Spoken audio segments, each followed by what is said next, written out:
Mhm. Okay, thank you all, ladies and gentlemen, and esteemed participants. Thank you all for joining us today. A warm welcome to the Women, Coffee and Climate Stakeholder Engagement webinar. We have called it episode 1 because we'll be having other stakeholder engagement webinars also. This webinar is hosted by the EthioLatinCoffee Community of Practice. We are delighted to have you join us today as we embark on a journey of empowerment, resilience, and sustainability within the coffee value chain. Under the theme Women's Empowerment for Socio-Ecological Resilience of Coffee Value Chain Against Climate Change in Ethiopia. This webinar aims to shed light on groundbreaking research project. Our objective is to explore the crucial role of women in the coffee value chain, promote gender equity in coffee production, and develop sustainable coffee landscapes that can adapt to the challenges posed by climate change. Throughout the course of this event, we will dive deep into various aspects of this research project. We have assembled an esteemed panel of experts who will provide invaluable insights and present their planned activities and expected impact, highlighting the significance of their work for the coffee industry's sustainable future. This webinar serves as an opportunity for all key stakeholders, including coffee producers, processors, traders, retailers, NGOs, researchers, and policymakers, to learn about the project, engage in fruitful discussions, and contribute their feedback. Your participation and input are vital in shaping the direction of this research as we strive to create a network of collaborators committed to promoting sustainable and equitable coffee production. By the end of this webinar, we aim for you to have a clear understanding of the research project's goals, its potential impact on the coffee industry, and the ways in which you can actively participate and support its endeavors. We believe that together we can pave the way for a resilient, gender equitable, and sustainable coffee value chain. Once again, we extend our heartfelt gratitude for your presence and participation today. Let us seize this opportunity to foster dialogue, exchange knowledge, and work collectively towards a future where women, coffee, and climate thrive in harmony. Now, without further ado, I invite Ms. Aurora Martin, the project manager, to deliver a brief explanation of the project and its goals. Thank you. Over to you, Aurora. Let me share your slides. Perfect. So, good morning and good afternoon, everyone. Buenos días y buenas tardes. We're very happy to be in the third webinar from the community of practice, EthioLatinCoffee. So I wanted to give you a brief information about the project under which this community of practice has been established and is starting now to work, right? So the project is titled, it is Women, Coffee and Climate, Women's Empowerment for Socio-Ecological Resilience of Coffee Value Chain Against Climate Change in Ethiopia. It is funded by the European Union and by the Spanish Cooperation. Thank you, Alemo. Next slide, please.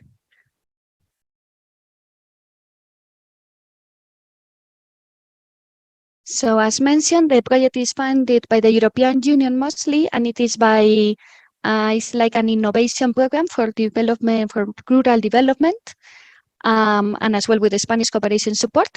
It has 30 months implementation period. However, this community of practice has to go beyond this time. It is supposed to be kind of an autonomous body from this project, so that it will continue by itself even once the project has finished.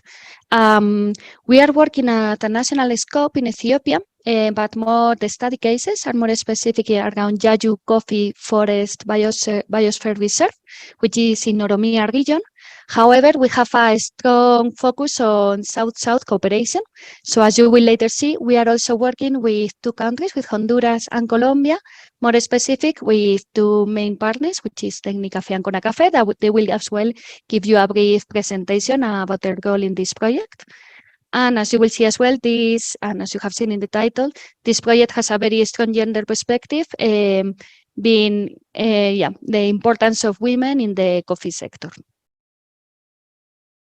So our partners institutions, you will listen to each of them, as each of them, they will present their role in this project. So I'm not going to go through this. They will present themselves later, but as you can see, it is 4 Ethiopian partners, 1 regional, and then 2 from Latin America, Conacafe and Tecnicafe. Okay. So the general objective of the project is to enhance gender equality and sustainability of Ethiopia's coffee value chain through eco-efficiency, social innovation, and South-South cooperation. This is what we want to contribute. And how are we going to do this? Like, what are the strategies behind? So it's very a research project with knowledge management. So there is going to be participatory action research. For the recognition of women as key agents for socio-ecological resilience in coffee management. As well, we have established this community of practice where to share all the knowledge that is going to be created, but as well all the knowledge that it is already there to exchange these experiences, not only within Ethiopia, but as well with other countries like Colombia and Honduras. As well, it has the aim to improve the capacity in gender equality and climate adaptation and mitigation to support the sustainable coffee landscape. Also, to improve the socio-environmental standards on coffee practices and landscape management, and to support academic research on sustainable and inclusive coffee, as well at the European Union level to unlock the women's coffee. So for doing this, we have 4 main lines of action. So next slide, please, Alemo. So the first outcome, it is focus in research, as it mentioned, interdisciplinary research on the role and contribution of women and indigenous traditional knowledge in landscape management and governance in Yaju Coffee Forest Biosphere Reserve. So then under this first outcome, which is mostly focused on research at the local level, we have 7 main activities. And as you see, when it says partners, you can see that all activities, it is going to be implemented by 1 or, well, by mostly 2 implementing partners. So under the same activity, there are going to be collaboration, but each partner will explain better what is their activity within the project. But the first one would be to establish this community of practice. Then we will have some studies on coffee and other non-timber forest products, research on women and indigenous knowledge, lessons learned and innovative solutions from the Latin America experiences that they already have, to prepare guidelines and methodological approaches to enhance women coffee farmers' capacity and its organization, as well trainings on landscape management and climate action, and lastly, training on women in coffee research, in coffee ceremony and cultural view. The second outcome, next slide, please. Well, this is the indicators and the outputs that we have from outcome number 1, but I think we don't need to go into this right now. So we can go to the next slide about the second outcome. So once we have done the research at local level, now that we have all the evidences, the idea is as well to enhance conditions on gender and climate action in the coffee sector in Ethiopia. So as we have done mostly research about this gender and climate and how it's affecting the coffee landscape, out of it, to prepare different guidelines and workshops and forums where we can create awareness, and as well to make sure that this research, the outputs, is going into different levels, like from policy level to more cooperative to more in research level, private business, and like that is in general. So some of the activities we have, it is like these workshops on gender and climate to support Ethiopia's gender and climate action plan, do training on gender smart climate and coffee instruments, support gender and climate forum, and support ECTAs, which means the Ethiopian Coffee Anti-Authority and Ethiopian Women in Coffee Gender Strategic Plan implementation. Next slide, please.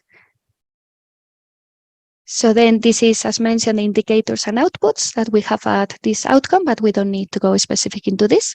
So then in the next slide, the third outcome is also to look at the transparency and inclusiveness of the sustainable European Union's coffee market, because we know that there is a Each time in the European Union coffee market, they are more interested in specialty coffee, in women coffee, climate change sensitive coffee. So how to understand better this market, to see how can we do this connection between the women and coffee, women and climate coffee.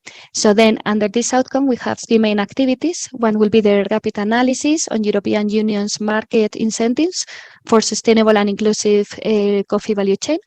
Second one will be to have this event, international events for exchange experiences in Ethiopia, Colombia, and Honduras.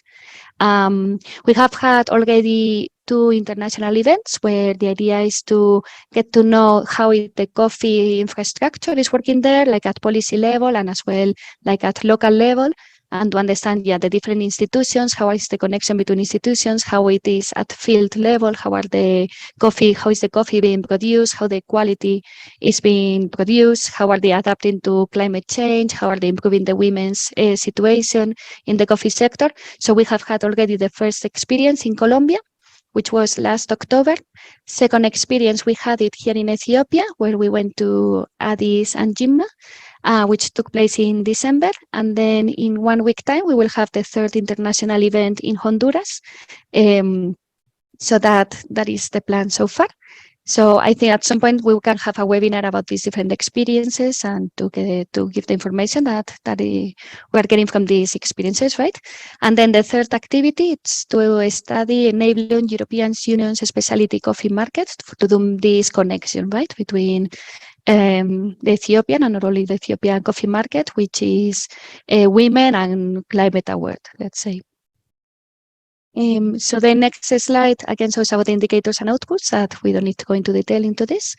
And then the last outcome, it is more related to the coordination, communication, visibility, knowledge management, monitoring and evaluation. So we have had, of course, the inception workshops where many partners working together. So we have coordinations like in very often basis. As well, we have the visibility plan to give awareness of all the different activities and outputs and impacts that we are having and we will have within the project.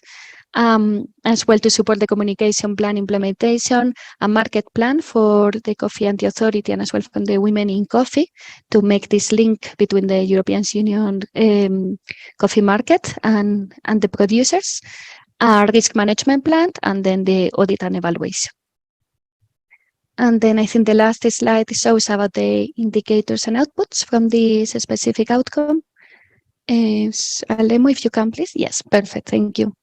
And this is just to give you like a brief information of the project in itself. But now I think the most important part is to listen to each of our partners to see what is the real activities that they are going to be carried out.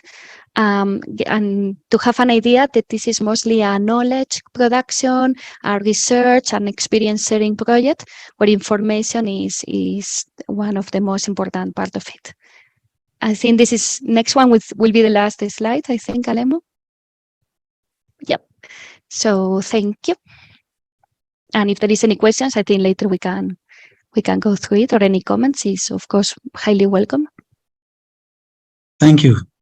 Thank you, Aurora. I think this will give a highlight of the project. The next presentation is a keynote address by Dr. Adunya Debala that was on the program, but Dr. Adunya was traveling. I don't think you'll be able to join us today. So we'll go to the next presentation, which is by presentation 2. It's on research on non-timber forest products, landscape governance, and promoting resilient farming activities to climate change. This presentation will be delivered by Dr. from the Ethiopian Forestry Development. He is a lead researcher for that part of the research. Dr. Ubala. Hello. Share. Can you hear me? Yes. Okay. Yes, we can hear you. We'll share. Yes. Thank you. Slideshow. Thank you, Alim. And good afternoon and good morning for Latin colleagues. My name is Gubalem Tadessa. I'm working as Ethiopian Forestry Development, a researcher. So I'm going to present Ethiopian Forestry Development activities in the SIRA project. For those of you who are not familiar with Ethiopian Forestry Development, this is organization under Ministry of Agriculture, leading and conducting forestry research and development. Next slide. So the Ethiopian forestry development, as previously Aurora has mentioned, these are the activities we are going to be involved. Like, for instance, the first one, studies on other non-timber forest products in Yayu Coffee Forest Biosphere Reserve, research on women and indigenous knowledge in sustainable coffee landscape. These are the first two are research, mainly research-focused activities, and the next ones, training on landscape management and climate action, workshops on gender and climate, Ethiopia's gender and climate action plan, training on gender smart climate, coffee instruments, support gender and climate forum. Basically, the last 4 activities of 5 activities are mainly focusing on trainings, on workshops, preparing materials, etc. I will come later on detail. Next slide.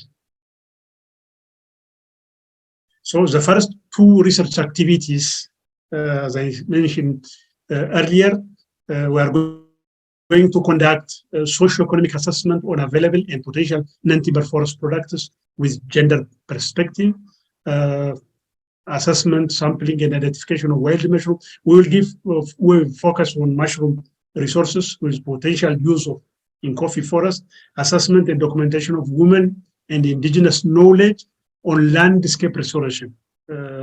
We'll go afforestation, reforestation, and soil and water conservation techniques. Again, this is mainly focusing on women and indigenous knowledge.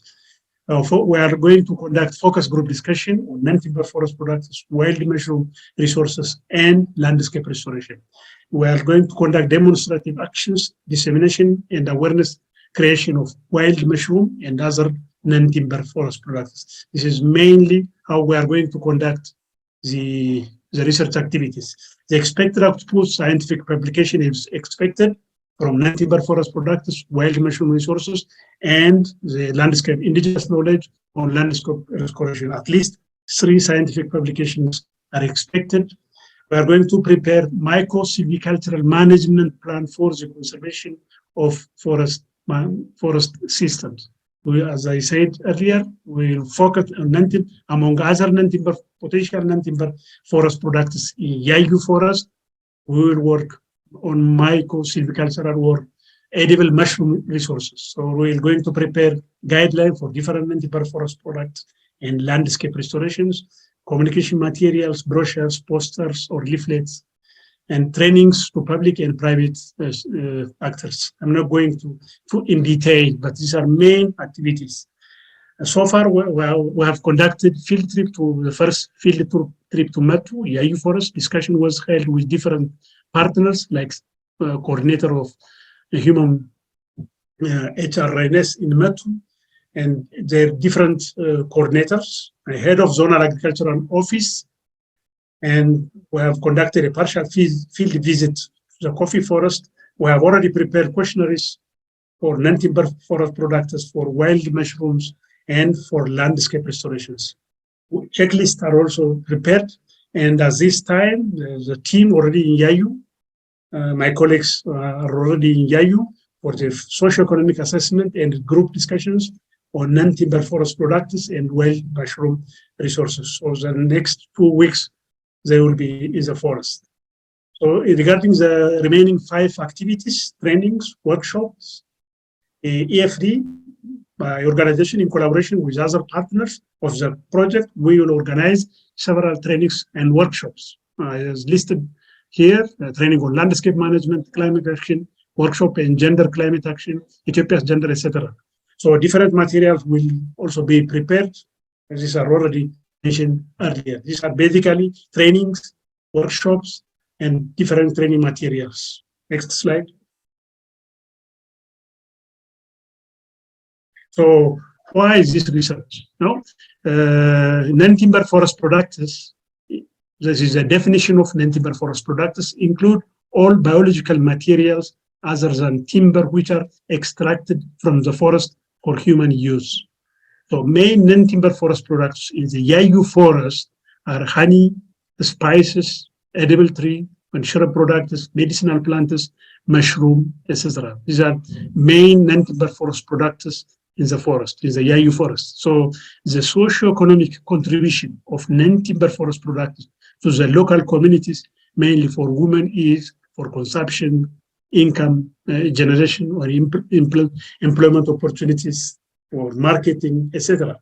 However, so far, non-timber forest products in Yayu are used mainly for domestic use. This information is from earlier research and from literature. Therefore, there is a need to identify the challenges and try to identify commercial use of available non-timber products, especially for women, including edible mushroom for the local communities, mainly for women. This is a gap that we are going to work. So non-timber forest products are sustainably produced when the forest is well conserved. When the forest, be it natural forest or plantation forest, if that is well conserved, then different non-timber forest products can sustainably produced, used, and commercialized. Almost all non-timber forest products are produced without affecting the forest or trees. For instance, if that is honey, honey is from the honey bees or are in the forest. If that is mushroom, that is on the ground. If medicinal plants, fruits, this is, if you sustainably manage the forest, there is no need to cut the trees or to destroy the forest. That is the most important point of non-timber forest products. Deforestation for fuel, construction wood will decrease as the community will have improved alternative livelihood sources. So if therefore the coffee production will be maintained or improved. If there is deforestation for fuel, that is the challenge. That's why the main objective or the targets that we are going to achieve. Briefly, that is what we are going to conduct and we are intending to achieve. Thank you very much. Thank you, Dr. Walam, for your presentation. Next, we'll have presentation 5 until the others join. Viviana Narvaez, Administrative and Financial Manager from EthioLatinCoffee. Are you ready, Viviana?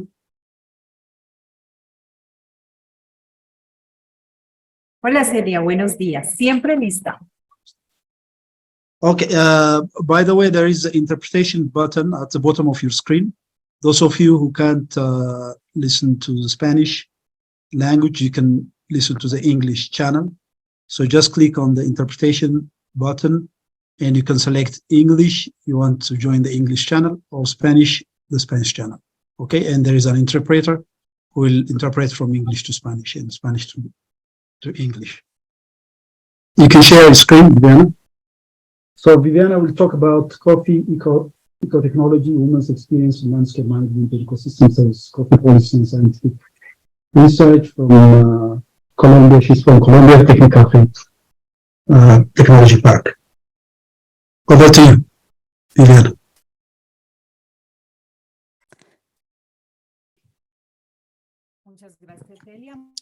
Thank you. Good morning, everyone. I am Viviana Narvaez. I am the administrating manager and financing manager of EthioLatinCoffee. We are working mainly with women in coffee, promoting from EthioLatinCoffee or gender matters in the coffee culture. Today, I would like to share the good practices that we have established in the Cauca department in the south of Colombia. These practices are carried out by women in coffee, and these practices integrate the landscape management and take into account policies led by the Coffee National Organization. And I'm going to explain how these practices are related with the research and with innovation processes that we have developed here in EthioLatinCoffee. This presentation We have prepared it with, together with the executive director, Javier Hoyos, that cannot be here with us today because he has other commitments today. But he's leading this small context in order to guarantee sustainability.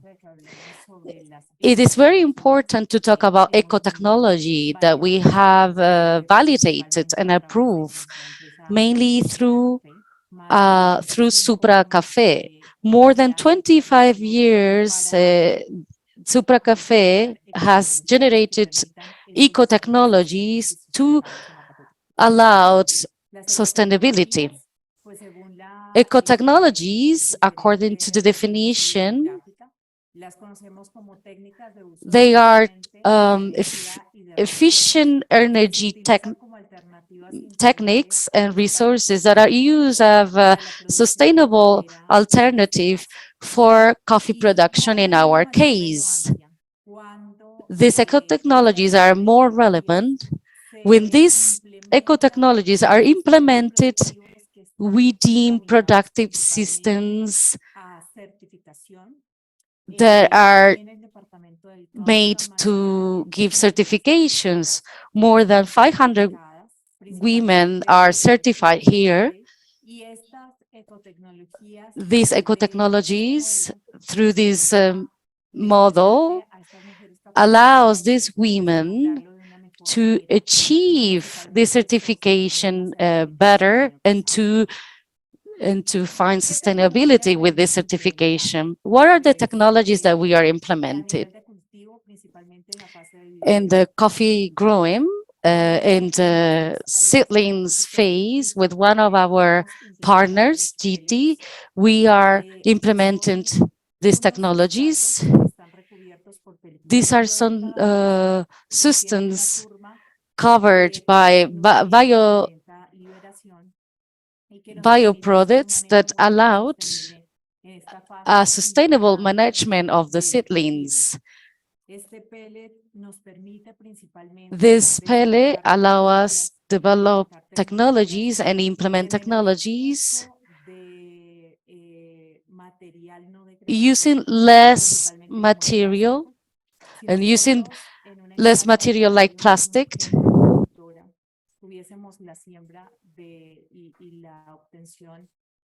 By using this type of plants, We can see.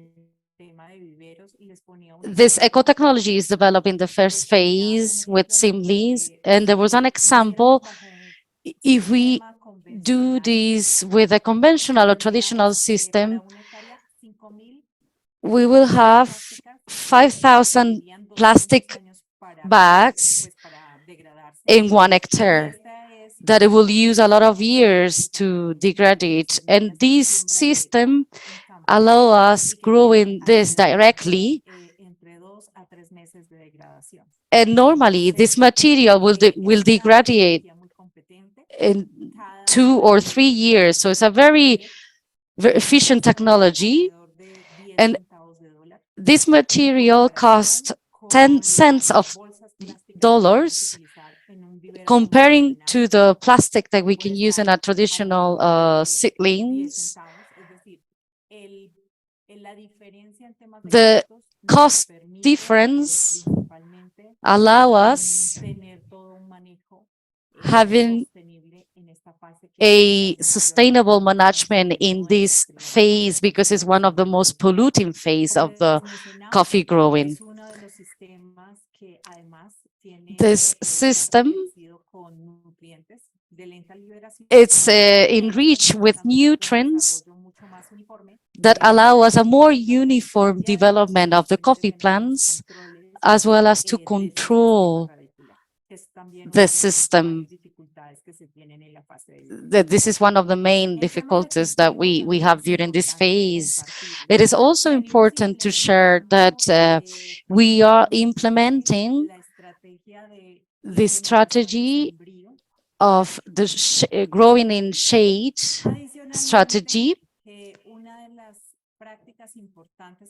One of the main practices that we are promoting in coffee growing for women is using this system of shade growing so that we have a soil cover during the whole coffee growing.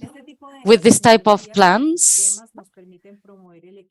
this system allows us to promote the balanced, the micro substance of this soil.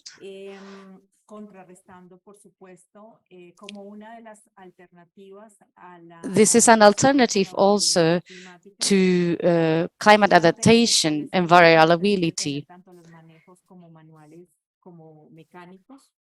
We can also have a mechanic managing of this system. One of the main characteristics is there is a buffer and avoid pests, because this cycle plant is shorter, and there is a more dynamic development and a better relation with the coffee growing.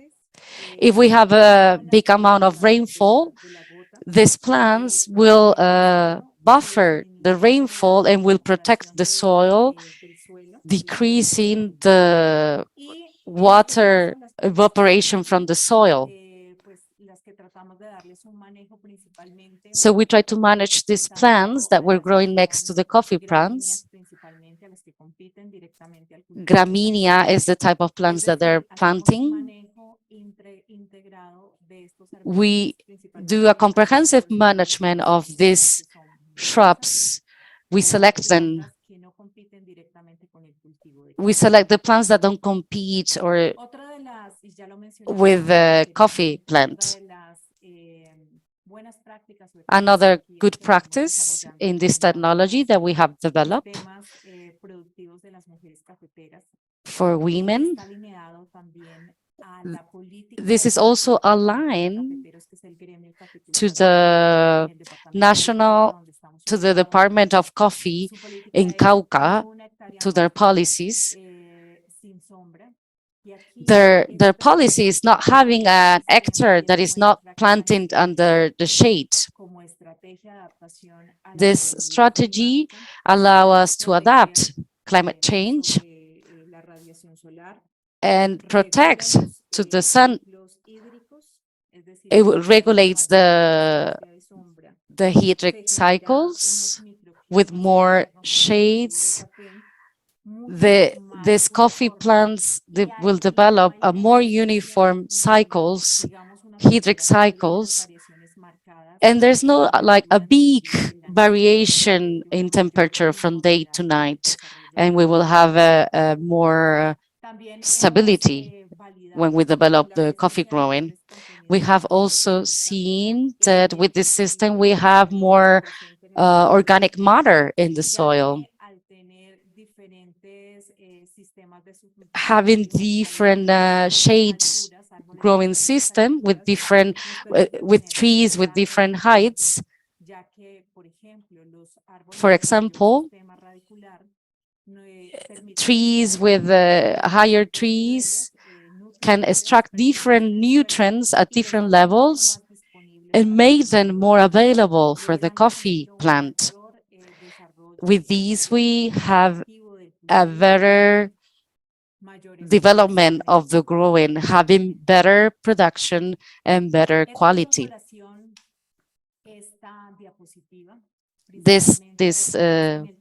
In this photo reminds us that there was a very negative adverse effects during the summer in El Salvador, because they have different spells, dry spells. They lost a lot of production, mainly in El Salvador and in other Latin American countries. This catastrophe for the coffee growers will trigger a big economic, social loss for coffee producers, female and male coffee producers. And so this allow us to prepare to these climate events. These climate events are always following us in our countries. In order to prepare, we need to avoid the technological gaps. It's very important to mention that eco-technologies are related to systems that allow generate good transformative processes using low-cost technological systems for coffee producers. This should be seen or should consider the management, the clean management, but also should consider the waste. We have implemented a water treatment so that we don't have waste. We don't have a big load of waste. We also create this natural structure from the fermentation to create different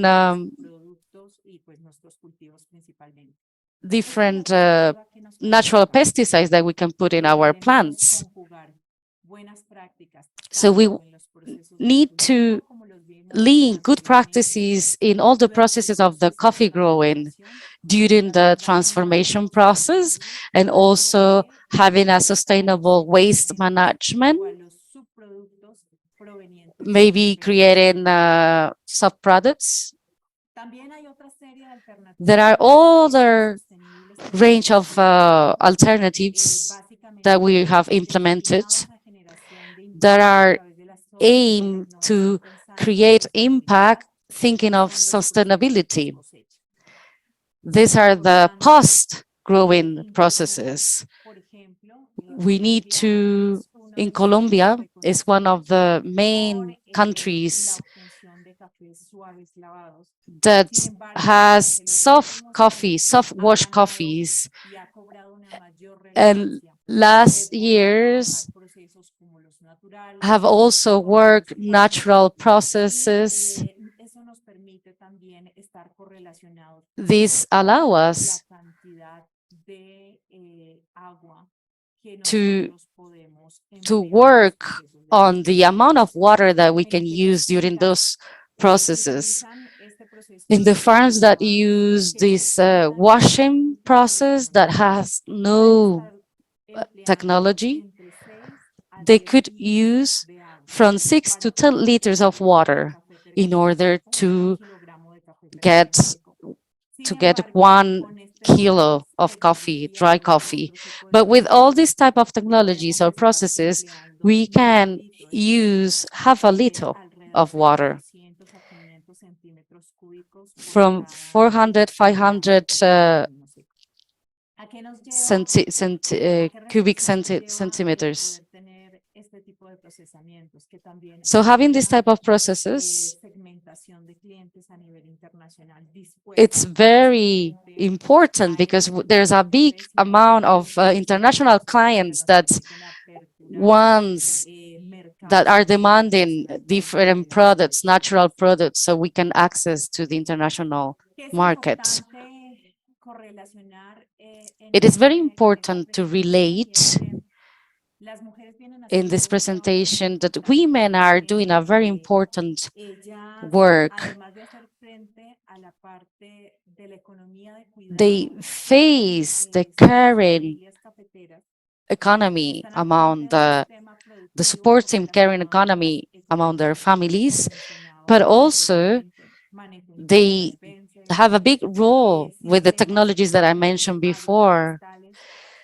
Agroforestal systems, productive systems, the relation between the productive system and the strengthening of the food security. In this relation, women has a very big role.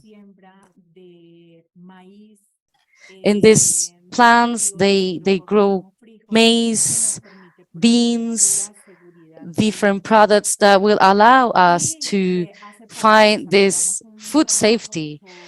Lately, we developed a work with the International Tropical Center, called Coffee and Corn, a good marriage, a happy marriage. So we gave seeds to the women so that they can grow together with the coffee and corn, so that she could have a crop to feed her family and to have seeds that will be replicated for other women producers. The women in Cauca department are working this relation, productive relation with good practices in coffee growing, related also with agro food systems that promote food security, but they also implement agro systems that allowed diversification of incomes in their farms and for their families. This is very beneficial also for the land and for the ecosystem. All these initiatives are related to the coffee policies, and here I need to mention that in the Cauca department and in the national land of Colombia, we have an organization with many coffee families that are developing research, and these policies are related to used to promote sustainability and resilience in the coffee industry. These are the 10 lines which this policy are focusing on, these 10 lines. In Cauca, they have defined 10 strategies, 10 lines that they are implementing for the next 10 years, from 2020 to 2032. Here, these lines are focused on rural education. There's a big engagement and commitment from the different institutions and stakeholders to integrate the different generations to promote programs like School and Coffee.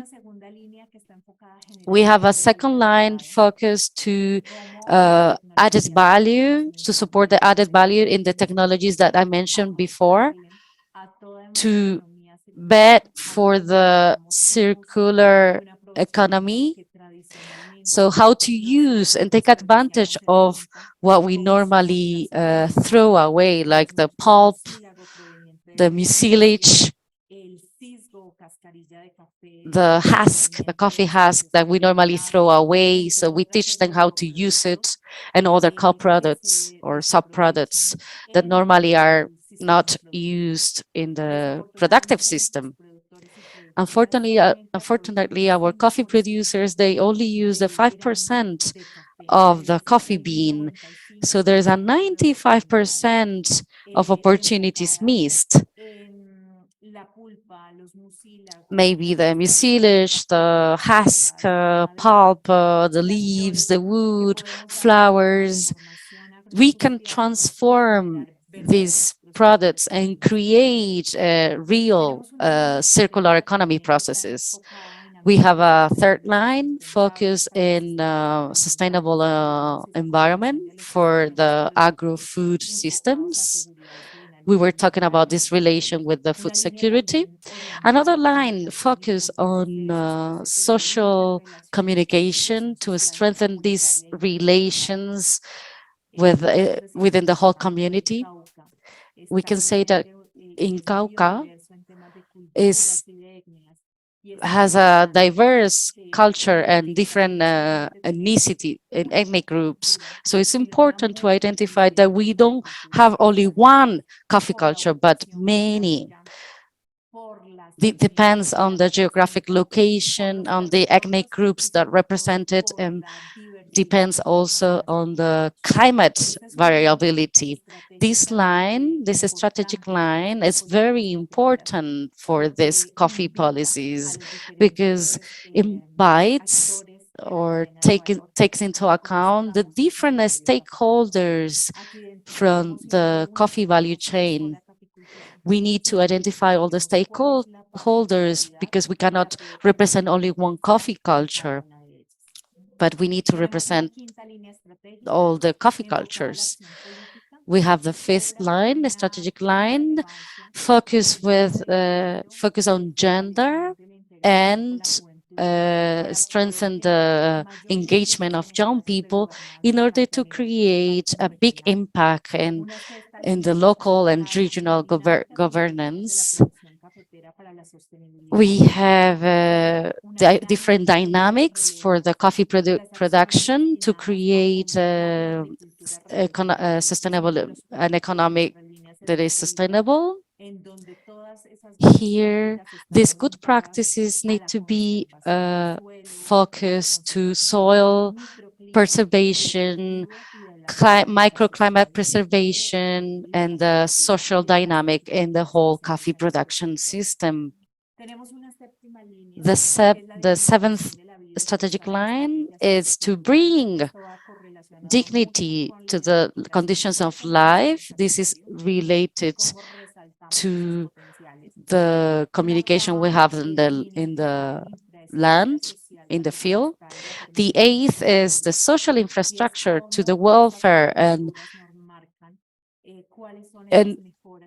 this coffee culture tell us what are the strategies to allow welfare and to obtain different products like coffee in this case. This ninth line is to promote supporting in social economies with incentives to an innovative structure to make the marketing. The 10th line is focused in strengthening safety, food safety with gender and climate perspective. This was an overall the good practices that we have implemented and that we are doing. We want to keep promoting sustainable management of the landscape, integrating the landscape and the stakeholders that can allow us have more sustainable processes for the coffee production and to allow for a better sustainability for the world. Thank you so much. Thank you, Viviana.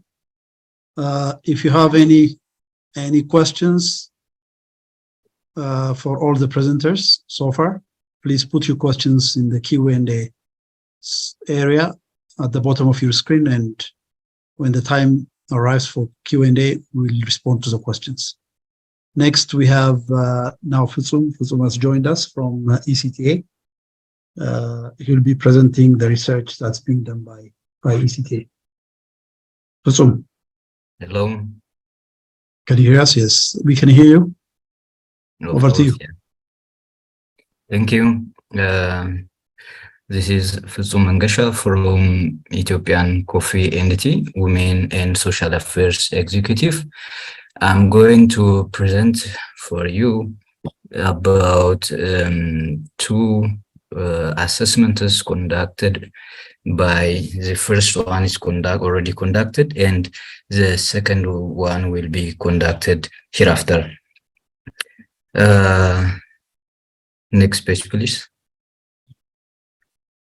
Next page. Yeah. As an introduction, coffee is one of the special gifts that Ethiopia has given to the world. and coffee has originated from Ethiopia and spread around the world from Ethiopia. That's why coffee has a great role for Ethiopian national economy, as well as it is the backbone of our economy. As a national economy, it has already 30% of foreign exchange, and it covers about 40% of agricultural exports of our country. As a backbone for our economy, it employs a great majority opportunity for our unemployed people, and also it has environmental value, which appreciates forestry, and it guarantees also food security. And it has already shown that cultural and social values, which we have coffee ceremony. Next page, please. Gender in the sector. We have also systematic gender equality strategy and fairness, which include enforced as part of international and national policies, laws, and strategies. But however, various studies, including a context analysis conducted by us, shows that it is still at a low level of tangible compliance processes and utilization. Some of the inconveniences or lack of the sectors in regarding gender are lack of gender mainstreaming in resource and technology provision, encouragement provided to women by investment laws regarding value addition and market, lack of inclusion of women in operational and management roles. Of course, there is also lack of access to credit services and low or also sectoral development. This all obstacles made the sector's gender activity more worsen. Next page, please. So, according to EthioCoffee, published in 2019, women face also the following problems. They are suffering from capital and access to institutional credit, and also poor technical skills, informal and formal market information system, improved extension services. Women in decision-making processes are also at its low level. When we come to ownership and control over coffee resources, their part is at its minimal stage. Also, there are various studies on women's participation and benefits in the coffee value chain at the national and international level. Lack of in-depth assessment on women's participation and benefit in the coffee value chain, especially in the Yayu coffee biosphere, is considered to be the major gap to make informed decisions on the preparation and implementation of different plans, programs, policies, and projects. So our aim is to bridge the gap by conducting two assessments on the practices and levels of women participation at one side, and also the practices of landscape management and gender equality in the targeted area. Next page. So, as I mentioned in the previously, we have conducted different activities to overcome these problems, and we are now working with the Spanish Cooperation Office by supporting our efforts. And we have already conducted one assessment and reported to the office and also to Dr. Ubalem for further comment and implementation. They also accepted the assessment result of the assessment and gave us the permission to go to publishment. The first assessment we have conducted already is women's participation and benefit in the coffee value chain, entitled, and the basic objectives of the study was the general objective was the overall objective of the study is to assess women's participation and benefit in the coffee value chain. We have also set three basic objectives, specific objectives. The first one was to assess the level of women's participation in the coffee value chain in the study area, which means around Yayu. And the second one is to assess the level of women's benefit in the coffee value chain in the study area, which means in Yayu area. And thirdly, to identify the institutional challenges for women's participation in the coffee value chain. These were the specific objectives of our study. We have also put three basic research questions. These research questions are the direct reflection of the specific objectives. So we have put the research questions clearly as we informed in the specific objectives. When we come to the scope and limitation of the study, we have also some scope and limitations. The study was conducted in 4 woradas, rather it was expected to conduct in the 6 woradas, Yayu, Ilonopa, Oromo, and Jora. Yet we have also security issues in Durani and Algiseche, and we have obliged to escape these 2 woradas because of security issues. And the study was restricted to the assessment of women's participation in coffee production, farm level, and their benefits in the coffee sector. Next page. When we come to significance of the study, the comprehensive understanding of the levels of women's participation, benefits, and challenges have supreme importance as input for future research, development policies, and aid projects to work on gender and coffee-related interventions. We assure that our research paper is at its scientific research paper writing. We assure you that we have a confidence in giving this information, that we have participated researchers, gender specialists from our office and from Ministry of Agriculture and also from JARC. And the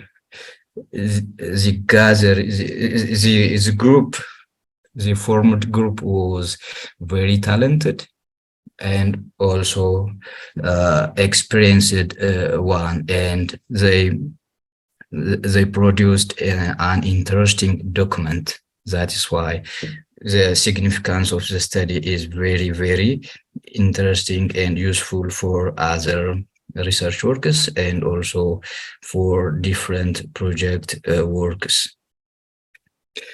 When we come to women's participation, women participation as IGI Global defined it, women's participation is conceived as a process and an outcome related to women's engagement in political, socio-economic institutions by participating in bureaucracies, policy-making bodies, and also representative organizations. Increasing participation of women by promoting women's leadership, gender equality, and women's economic empowerment can accelerate the achievement of Sustainable Development Goals according to UNDP 2022. When we come to the dark side of the coffee production is that some of the farmers who grow the crop, the women who harvest the beans, and those who pack more than 140 million bags of coffee produced each year are not benefiting from the large projects or large profits generated at the coffee value chain. When we compare the benefit of female with men, coffee farm operators often have less access to land and less access to inputs, and also have less access to finance and knowledge. This is the report from ICO from 2018.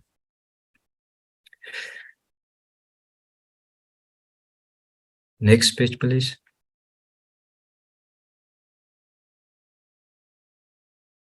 Okay. Men receive the money when we are already in the benefit side. Since men receive the money from coffee sales, women have greater difficulty accessing from the product of coffee according to SCAA 2015. Different researchers from FAO has shown that women may harvest smaller crops and may be less likely to sell crops to markets, leading to lower farm income, negatively affecting rural livelihoods and household welfares. Next page.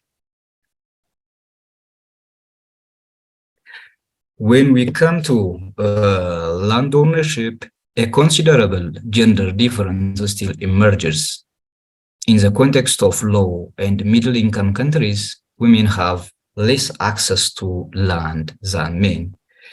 This is a study from 2013.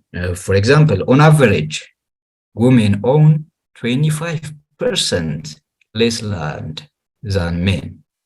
This is a shocking information from ICO. According to FAO, women account for about 75% of the coffee production level in Ethiopia, while only receive 34% of the income generated. This is information for data from FAO 2011. When we come to description of the area, as you all know, Yayu Biosphere is one of the 5 biosphere reserves in Ethiopia registered in UNESCO. It is located latitude 8°0'45" north and 8°45'23" north. It has also its own longitude, and you can get it from the screen.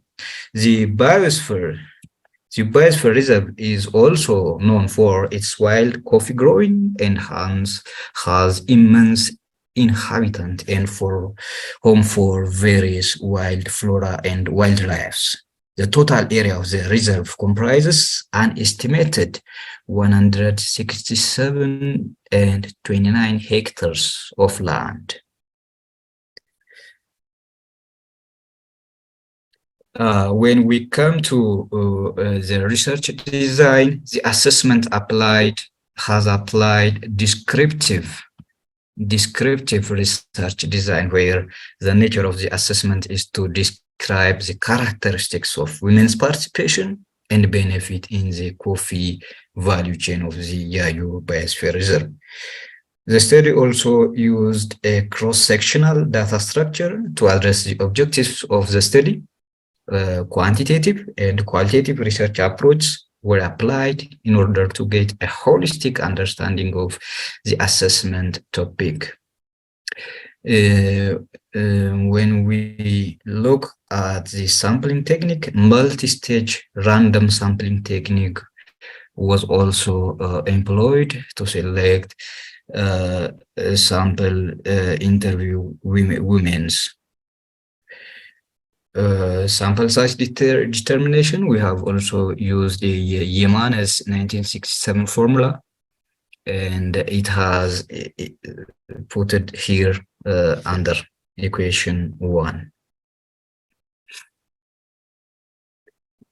When we look at the sample size distribution, we have used from 4 woradas different sampling samples from Chora, Oromo, Belonopa, and Yayu. And this information, the total women information was taken from the woradas and Kabale as a source.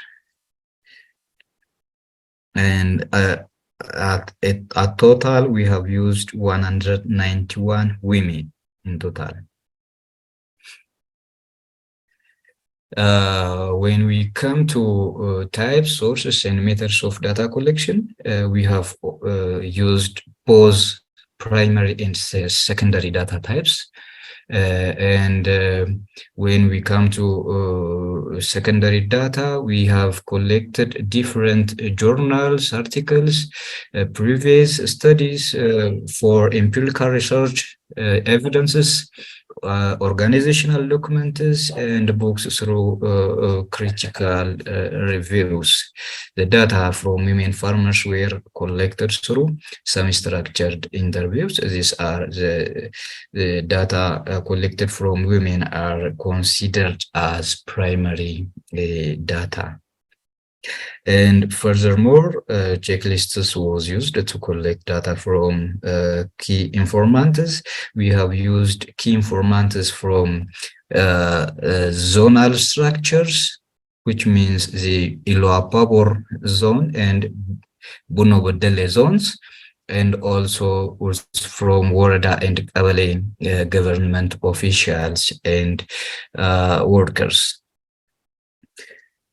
When we come to data analysis, the collected data were managed, coded, and analyzed using Excel and SPSS version 26. Likert scale is also employed to analyze the result.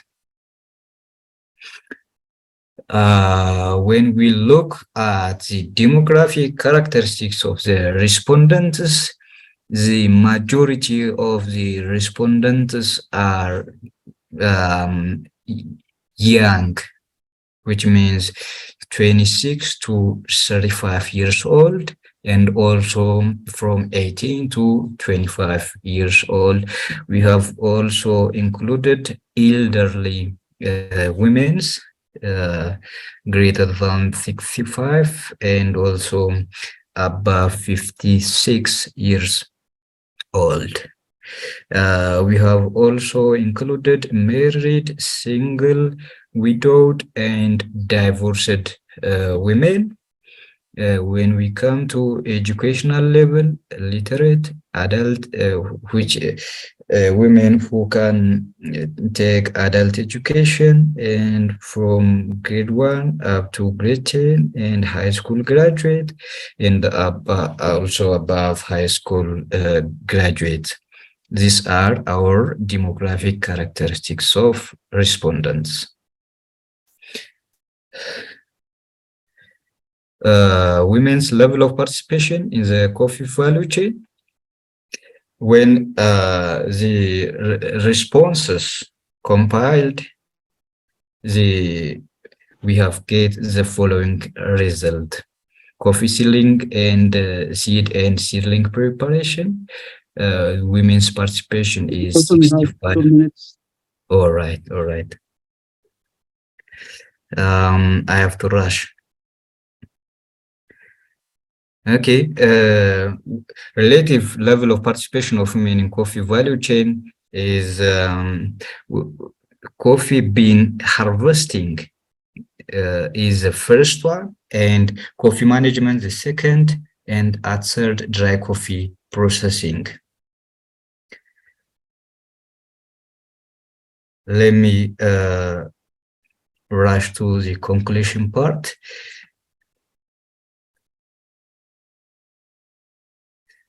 Women's participation in the coffee value chain, such as management practices, harvesting, processing, and marketing, highly involved and contributed 72% of labor force. Women have highly involved in the coffee value chain, but in marketing, they have low participation. Women farmers not benefited despite of their high level of participation. Input access, extension services, access to gate saving and credit services, access to market information, access to alternative energy sources, and access to clean water were institutional challenges which hinder women from coffee value chain participation. And at last, lack of alternative energy source, input access to extension service have profound challenge on the participation of women in the coffee value chain. When we come to recommendations, we recommend to strengthen women's participation in each coffee value chain process. Gender-specific adult education should be provided and expanded. Secondly, strong efforts are expected from concerned entities to alleviate the institutional challenges of women's participation, such as lack of access to input, extension services, access to gate saving and credit services, access to market information, access to alternative energy sources, and access to clean water. Thirdly, gender-specific digital-based market information and extension service delivery technology should be established and expanded. At last, alternative sources of energy such as electric power, solar, and biogas should be promoted and expanded. We have also 4 more recommendations: special training and awareness creation, local microfinance and gender-specific saving and credit services. Women should participate in the preparation, monitoring, and evaluation of gender mainstreaming to design gender-inclusive plans. And concerned bodies, starting from ECTA, has to give attention and conduct a comprehensive assessment on the participation and benefit of women in the coffee value chain. When we come to the second assessment, the second assessment will be an assessment on gender equality and sustainable landscape management. Our basic general objective should be to assess gender equality and sustainable landscape management in the coffee value chain, in Yayu Coffee Forest Biosphere Reserve. And we have also put 5 more specific objectives, and we have also basic assessment questions, and we have also put scope and limitation. I'm rushing out of time. That's all. Yeah. Thank you. Thank you. Thank you. Because we have other presentations also. I had to cut you short. Sorry for that. Now next we'll have a presentation from Ethiopian Women in Coffee. Sarah, please. Thank you, Amu. Thank you for organizing such a platform, which is, again, although we know what our stakeholders are doing within the Desira project, we seem to need some refreshment all the time. So it's interesting, like if the findings with Fitsum's presentation are really eye-opening, and thank you, Fitsum, for that presentation. And the ones before, I'm sorry, I had to miss because another meeting. I will be very brief and quick. Can you move to the next slide? Yeah. Obviously, our mission lies in the building of capacity for women in coffee in the value chain, which makes us kind of a unique group of women that address issues from farm to cup. So when we say capacity building as Ethiopian women in coffee, women efforts at farm level, our women producers and families have to be able in a position to improve their production quality and yield the technical support they receive from our association. Women in the processing side should also be able to understand what the significance of the processing stage of coffee, whether it is natural or washed, because the work they do is critical in determining the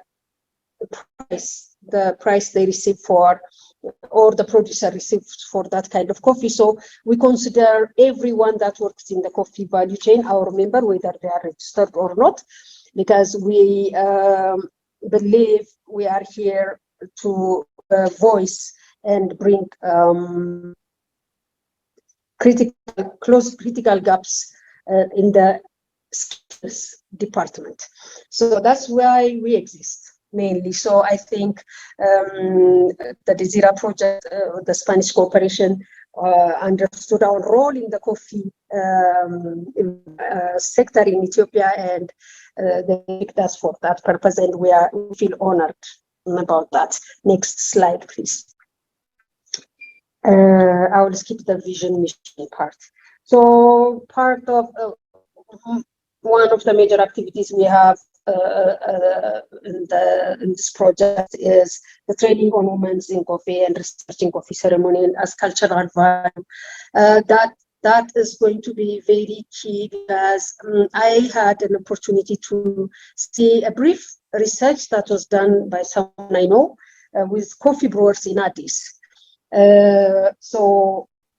We don't think they have an impact on how people perceive coffee, but since coffee became a street drink in Addis, you can find coffee anywhere. You can walk by like a 1 kilometer road, and you may end up having about 10 coffee brewers on the street with a traditional setup and everything. So that a few years ago, that person was very interested. He was trying to make a sense of why are this woman, like, let's say one woman is running with a terrace of coffee from one building to the other, and she says she makes enough money to feed her children, send them to school, and pay rent for housing. So that has a huge economic value, right?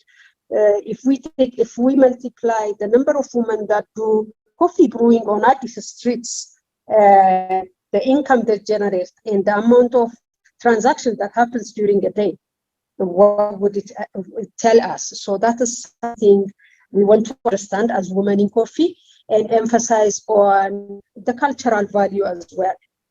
The cultural value, because Addis is a hub for Africa, and of course a diplomatic center, mainly because we have a huge expat community, and the flight transitions that go through this, I can't even count. So we have millions people coming and going out at this during a day, and we're not taking advantage of that. That's where we want to focus in promoting the culture, and of course, and serving good quality coffee. But what does it mean for this woman?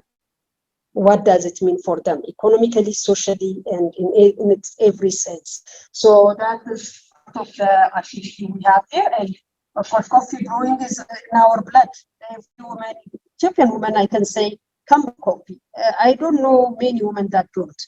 So then it has to be translated into a social and economical benefit. And we try to understand that through this project. We're given the opportunity to assess and understand. The other one is training on, can we go to the next slide? So support coffee and tea authority. And a week's gender strategic plan implementation. I would say not only implementation, but maybe revisit the gender strategic plan. Because I don't think we were highly engaged because of the pandemic time and the reshuffling the office and things like that, and our board transition. We were not highly engaged in the development of the strategic plan, but I think revisiting it and taking out the most practical aspect of it and kind of try to pilot some of the activities within the strategic plan within the lifetime of this project will be another area we would like to consider, and we would like to work closely with Fitsum and his team. Next, please. Communication plan implementation marketplace weekend DCD. That is something we also are really good at, because we're into coffee skills training, as I mentioned earlier, that directly impacts the product quality and productivity of women in coffee. So developing a national women in coffee branding will highlight the fact that women are honest, women are committed, women are like something you give to a woman multiplies. That is, by the way, something I really pride myself about. We multiply. Whatever is put in our hands, we multiply. That is God-given, inherent, quality. So be it an understanding of quality, be it an understanding of the culture, the benefits to the community. If we bring this to women and try to create a brand out of that, I think the whole coffee sector will benefit from it. So I know we have a long way to go, trying to, I would say, for lack of words, convince or instill the fact that bringing women in the front, mainly the coffee sector, is working for the rest of the world. Producing countries with little to no women producers are bringing women that are even not in the production, but let's say in the higher value chain into, they're bringing into to become an image to the coffee they produce, and they're selling. They work as if their life depends on women. But here, the recognition and understanding of the value of women and the role of women in the value chain is so diminished, and bringing a brand out of it will take some time, but we can start working on creating the awareness among stakeholders and the private sector to understand the value that branding a coffee as a national brand with women in coffee can bring to the nation, not to individuals or to a certain group.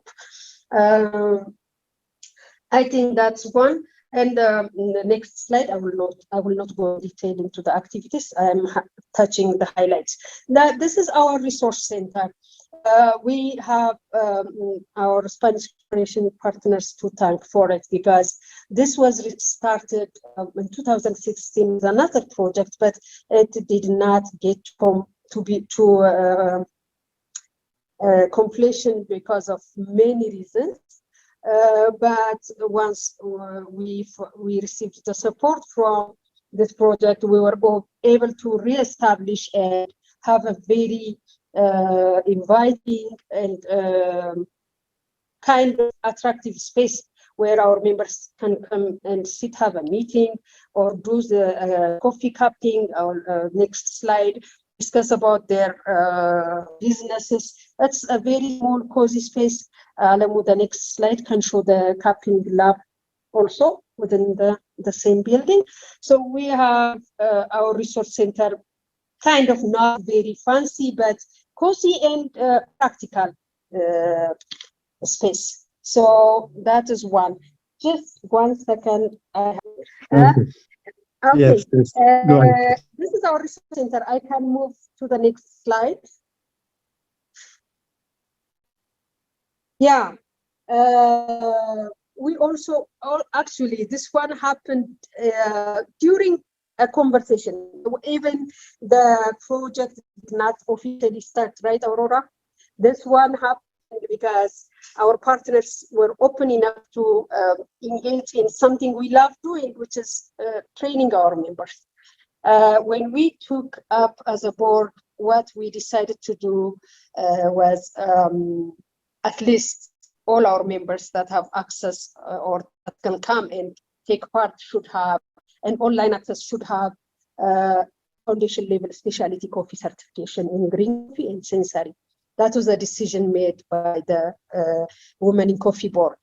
So we kind of achieved, we had 50 something members.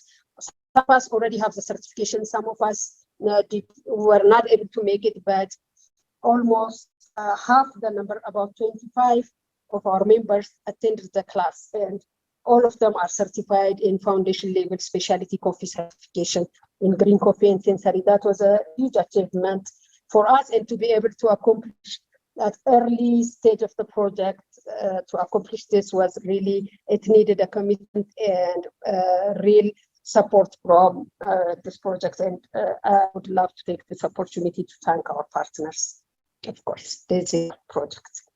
Next. You can see, next slide, please.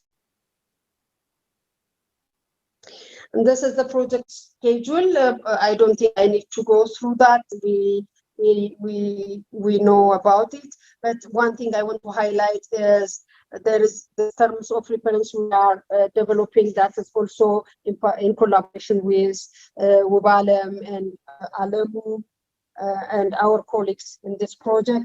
One thing I want to highlight though, CTA has done a wonderful job in capturing the value chain engagement at production and processing, maybe bringing the bean to the market level of women. We can enhance this by bringing a whole value chain perspective, which is the outcome will really enhance what FISUM presented in terms of bringing value chain activities such as there are women in the processing industry, there are women in the export industry, there are women in consulting and training or export management. These are services, like consulting is a service, training like I do is a service, export management is a service. There are women at every level. We might be few, very few, but bringing that out and quantifying it will give a good idea of where our roles are and how we're okay, thank you, Mikias. How we're contributing to the overall value chain. So I see a great collaboration space for CTA and our office to create this important document in the role of women in coffee value chain. We cannot say value chain and stop at the farm level, or we cannot say value chain and stop at the roasting level. And as I said before, we're also engaging the brewing. It could be a barista, it could be a Jabana brewing woman. So the TOR is here. You can have a look at it if the presentation is downloadable and shared. The schedules I'm going also to skip, but another one big issue or matter I want to share with you is we're planning, we are hosting for the first time in Africa the International Women in Coffee Alliance Convention in Addis. We have given it a tagline as back to origin. It is not in this presentation. I just have to mention to you, since there are so many stakeholders attending, we would love all of you to come, because on this event we're going to bring the results of all the studies we have done here and have a high-level panel discussion. that's going to engage our stakeholders here, and of course the Spanish cooperation in the Desira project is going to be one of our biggest partners, platinum partners in the program.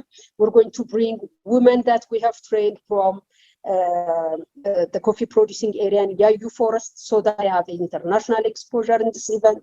We're going to have over 35 women in coffee chapters coming and attending this event, and we expect about 250 participants that are going to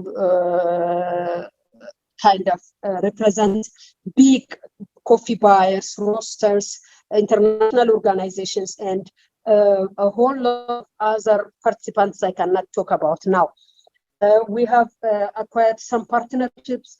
So far, we've been working so hard. That's why I look so distracted. That is, I dream, eat, drink convention now. And I need your help, guys. You have to point out if there is anything you recommend.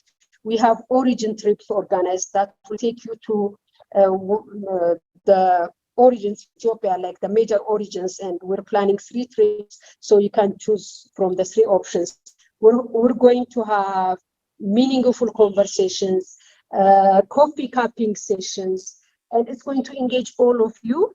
I invite you all. I take this opportunity, and I would like to thank again the project coordinator Aurora for her positive energy and for coming up with ideas and recommendations, for Mario to be on our side all the time, for Wibalem, thank you for being open to share any ideas and comments. Alemu, same, my colleagues at the board. And this event is happening in October, and it's a harvest, in the middle of the harvest season, so we're going to have an amazing time. You can drop me emails and messages if you have any idea how to engage, but that's what I want to announce on this platform. I look forward to your collaborations and support. Thank you for having me, and I appreciate the opportunity. Thank you, Sarah. Sorry for rushing you. We'll go to the next presentation because we are running out of time. Next will be Melissa Lopez, a gender specialist from Solidad Network, who works with CONACAFE to implement on the gender policy of Honduras. Over to you, Melissa Lopez. Hola. Buenos días. Hello, good morning. Switch to the English channel for those of you who doesn't listen Spanish. You can change to the English channel. Continue, please. Okay. Gracias. Pues buenos días. Thank you. Good morning, everyone. Thanks for this very important space for reflecting. I am Melissa Lopez. I work for Solidarity Organization, and we have a partnership, a very important partnership with CONACAFE in Honduras and the ECAFE, that is the technical branch of CONACAFE. In this respect, we have a bet for a impact process to develop a gender policy in the coffee sector in Honduras. We have a gender policy in Honduras that is really wide for the agricultural sector, that it includes different other sectors from this food chain sector. But we thought it was needed, according to the importance of our coffee value chain, it was needed to make some changes for the coffee women, the women working in coffee. That's why we created a policy that we could use, all the institutions could use, private, public institutions could use in this topic as a guidance mechanism to develop some actions and distribute benefits in a more equal way to women in coffee. I will talk about the history of how this process is started. I'm going to talk about the history. Next slide, please. Muy bien. En el caso de este proceso de formulación de la política, When during the design process of this policy, we wanted from the beginning to make a big, a highly participatory process. We started with a documental analysis, started from the international agreements adopted in the country and even the existence legislation. And we wanted to study the legislation that it was linked to gender and social services for women. After, we started a process to interview different key actors at a national level, especially in the coffee culture and the private sector that is really strong and has a lot of impact. And of course, associations, producers, organizations of producers in the region. For Honduras, there were many mixed cooperative. We don't have many women organizations, but we have mixed groups, and it was interesting to see their opinions and intakes during these consultation processes.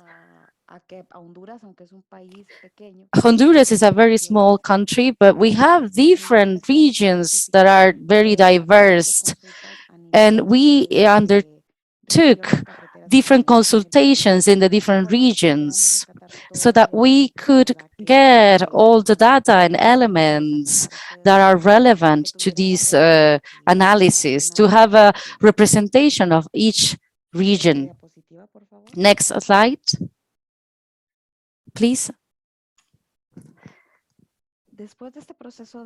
After this consultation process that took us a few months, there was a big investment into resources and time. So after this, we developed a national workshop to validate all the inputs, and so that we can prioritize what were the actions for a short-term and long-term process. We could identify also the main responsible actors for each action. When we finished the document, we needed to present and to elevate it to a national policy level. Like these, it could have the legal strength to be adopted and enforced in the different public and private sectors. Then we made an official presentation of this document with CONACAFE. CONACAFE is the highest level organization. And then we sent it to the National Council, and it was published in the official journal. So like this, we have all the legal basis to lead an endorsement and enforcement of this policy. Next slide, please. This policy identified 4 main pillars or strategic lines that we needed to work on. The first one talks about strengthened inclusivity, social inclusivity and gender inclusivity. And this is focused to how we strengthen the institutions in coffee, big cooperatives, different organizations, exporters, different coffee organizations is really strong in our country. They have the will, all the will to work and include gender inclusion because it's fair, because it's what we need to do, but they didn't know how to start. So the starting point was that we need to have the knowledge, we need to adapt it to our institutions, and we need to have experts and define actions. This first line was made to solve these needs and requirements that we found. Now we are developing we are implementing, and we want that this policy arrive to every spaces, started from the basic, from the raising awareness. Our teams need to know, need to have this knowledge. These organizations, maybe they are not strong enough to take this policy. They need to know this topic so that they can do other specific actions or activities, so that we can have some statistics, so we can have different projects that's a short term and long term for women in coffee. Our second strategic line was to increase and improve access to resources for women and young people. Here, this is very wide. We're talking about financial resources, but also technology, human resources, and other resources that could increase the productive system for women. One of the issues that we deal with is the land ownership, for example, the legal ownership for women. This was a limitation, an obstacle for women, especially to access credit and even ownership for different organizations. Some organizations, they cannot participate and register, they cannot be identified as a member if they don't own land. So this was the starting point.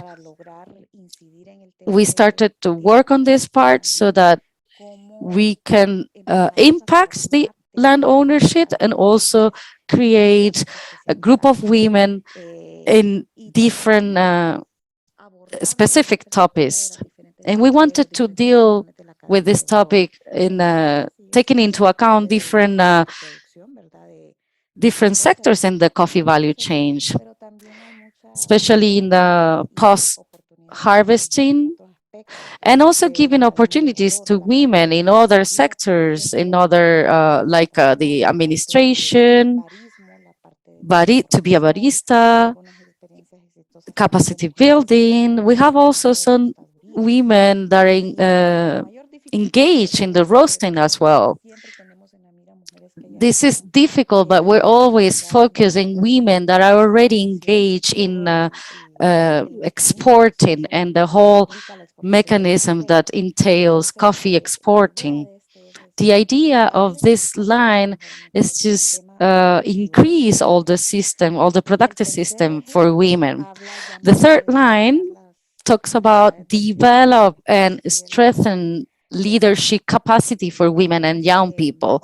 We believe that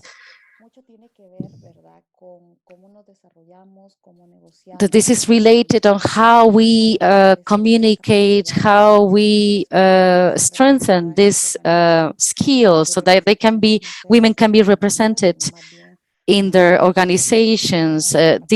So that this representation is just not by name, but they can actually participate. We developed capacity building so that we could impact and women could be visible in different spaces. We wanted to have an influence in the national and at a national level, at the national legislation as well. Today is part of these organizations so that they can have a equal representation at all levels. This is waving the path so that they can participate in all these spaces, but we are missing the putting into practice this representation in different levels. We want this women representation to be more effective and to take women to the decision-making table. The last strategy of this gender policy was to engage key stakeholders. When we developed this process, this idea was very relevant, and we saw that in the countries we have different development projects with gender perspective, but suddenly they were duplicating the activities. They were doing isolated activities, and we were doubling the efforts. Here, the idea was to coordinate all these key stakeholders, so to have resources and promote the smallholders, the small producers, and have this, make this intervention more strategical so that we don't replicate or duplicate actions. These are the main 4 pillars in our gender policy. This is what we agree within the gender policy.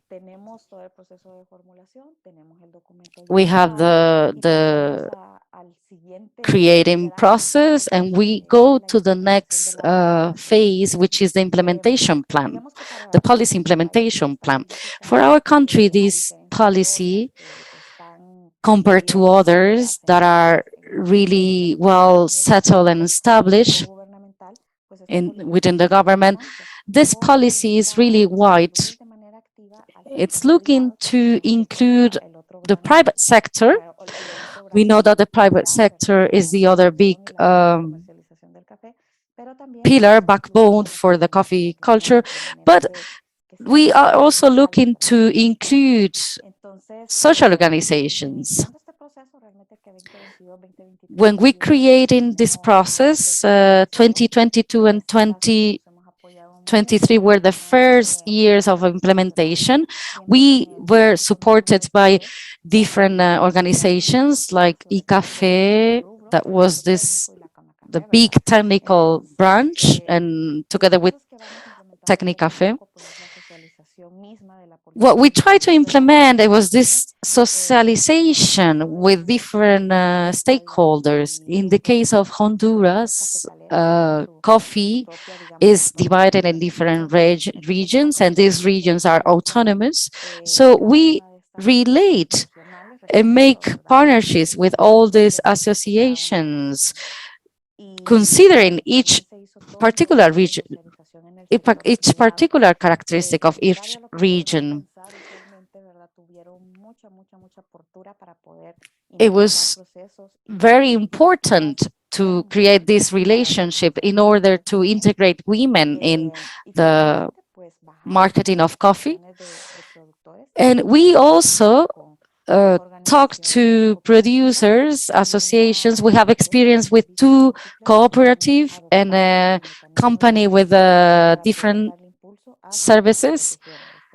And we are trying to implement this gender policy within their associations. They all wanted to integrate it, but they didn't know how to do it. This policy is the main tool in order to lead to actions. We also had a partnership with the Honduras Institute in Coffee. They have a legal department, and they participated with this legal department regarding the land ownership matter. And they decided to collaborate and to study this ownership, land ownership. There were many women waiting for their land title, and they could have it thanks to this initiative. And with this, we are ending with a lot of stereotypes. We think that this is very complex, but it was not as difficult because we work through the coffee institutions. Another successful action was the experience exchange with Tecnicafe. I like to comment this, getting this relationship with the different institutions is really important, and it's very beautiful to experience this. They created a lot of ideas that they are being implemented. A very important one was creating coffee branding for women, and we created a participatory activity to create content, products, to share their experiences. This was very beautiful. These ideas were created during this experience exchange. We also created a revolving fund for the groups. Here in Honduras, we have self-sufficient groups. It's very small, but women start lending money among themselves and they can create some credit to use it. This was the first actions undertaken. Next slide, please.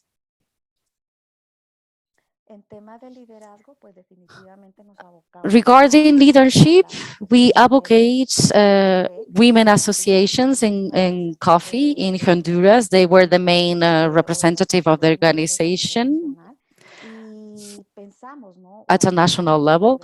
We advocate for the development of these leadership processes through these institutions so that they can assume this leadership in different discussion spaces.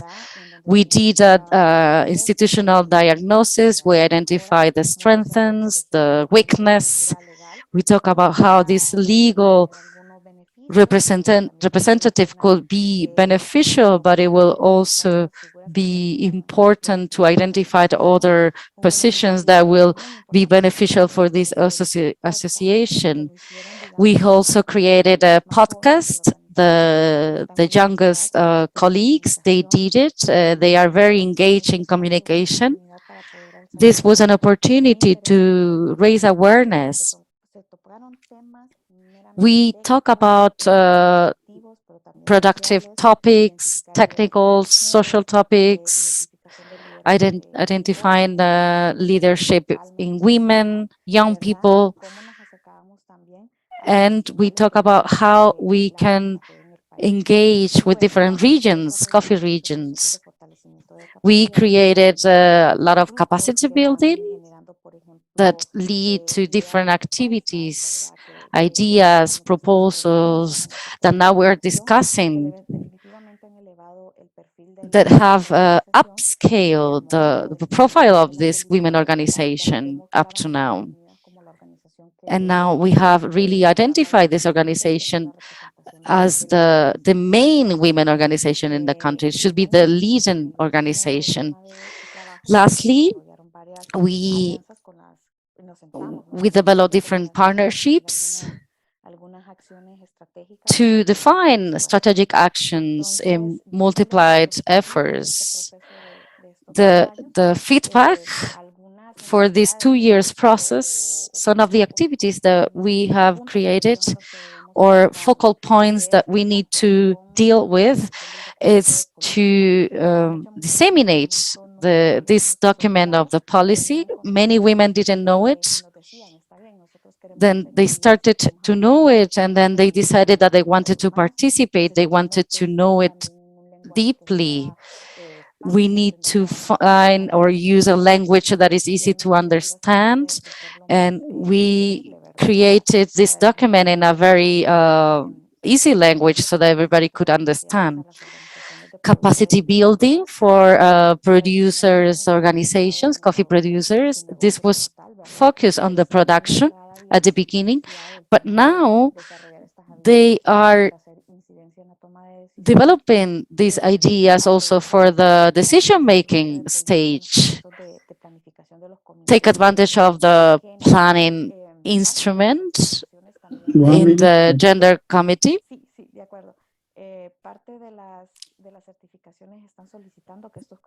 Mainly the certifications that are demanded, it's to get this action plan for the gender perspective.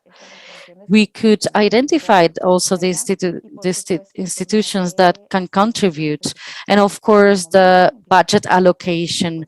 Now the policy has been done by cooperation agencies and some like isolated initiatives, but we need at medium term a stronger budget allocation by the authorities, by the state, and by actors that have power.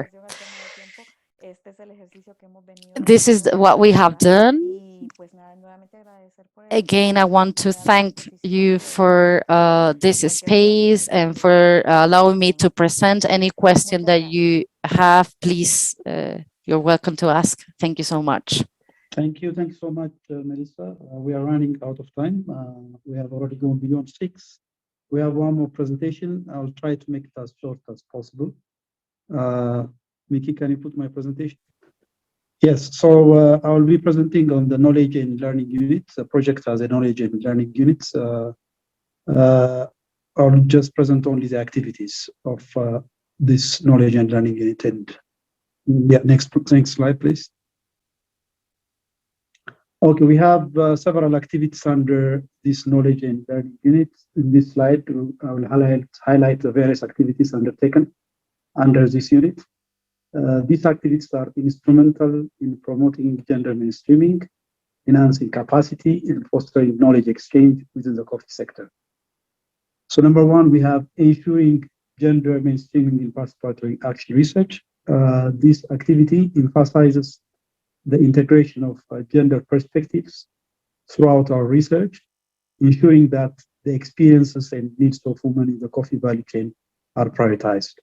So under this activity, we have already conducted a training on engendering projects and programs. That training has already been conducted, and the training, the webinar recording is already on our YouTube channel. You can access that at Austria, or the YouTube channel.